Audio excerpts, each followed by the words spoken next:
பெற்ற இன்பம் இருந்தும் ஆசையாய் அள்ளி கொஞ்சவே தயக்கம் கொள்ளும் சூழலுக்கு தாய்மார்கள் தள்ளப்பட்டது இவ்வாறுதான். காஞ்சிபுரம் அரசு தலைமை மருத்துவமனையில் நாள்தோறும் 10க்கும் மேற்பட்ட கர்ப்பிணிகளுக்கு பிரசவம் நடைபெறுகிறது. இந்த நிலையில் 5வது தளத்தில் பிரசவமான தாய்மார்கள், குடும்ப கட்டுப்பாடு செய்த பெண்கள் என 96 பேர் பச்சிளம் குழந்தைகளுடன் இருந்து வந்தனர். தொடர்ந்து படுக்கை இல்லை என்று கூறி 50க்கும் மேற்பட்ட தாய்மார்களை பச்சிளம் குழந்தைகளுடன் தரையில் படுக்க வைத்த சம்பவம் அரங்கேறியுள்ளது.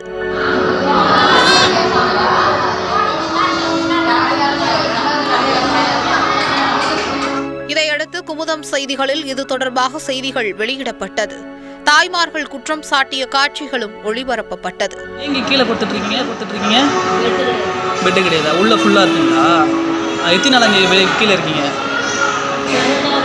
3 நாளாக இங்கே படுத்துட்ருக்கீங்க. குழந்தை வச்சுட்டு இங்கே இருக்கீங்களா? ஹாஸ்பிட்டல் கேட்டால் என்ன சொல்கிறாங்க? அது மாதிரி படுக்கலாமா? இதே மாதிரி நீங்கள் அவங்க பெட் இல்லைன்னு சொல்லிட்டாங்க, அதனால் கீழே படுத்துட்டீங்க. நீங்கள் எத்தனை நாளாவது வந்தீங்க? 5 நாள் ஆகுது. ஓகே. 3 நாள் பெட்டில் படுத்துருக்கேன். 2 நாள் இங்கே இருக்கிறோம்.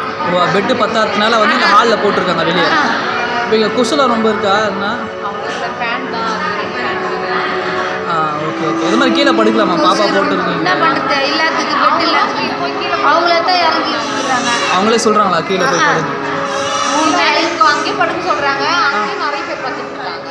பெட்டு கீழவே நிறைய பேர் படுத்துருக்காங்க. இந்த நிலையில் குமுதம் செய்தி எதிரொலியாக காஞ்சிபுரம் எம்எல்ஏ எழிலரசன் காஞ்சிபுரம் அரசு தலைமை மருத்துவமனையில் நேரில் ஆய்வு மேற்கொண்டார். அப்போது கீழே படுத்திருந்த தாய்மார்களை கண்டு அதிர்ச்சி அடைந்த அவர் தாய்மார்களிடம் கோரிக்கையை அப்போதே கேட்டறிந்தார்.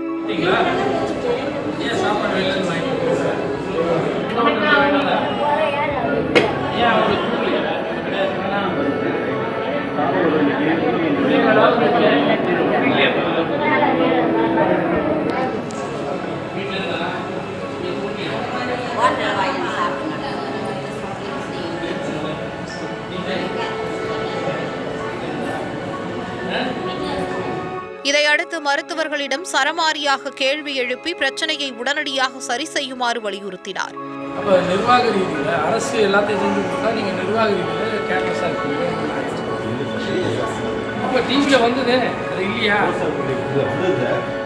தொடர்ந்து மகப்பேறு நலப்பிரிவில் 2வது தளத்தில் தாய்மார்களுக்கு இடம் வழங்க ஏற்பாடு செய்யப்பட்டது. இந்த நிலையில் பச்சிளம் குழந்தைகளுடன் அனைவரும் புதிய அறைக்கு மாற்றப்பட்டு தங்க வைக்கப்பட்டனர்.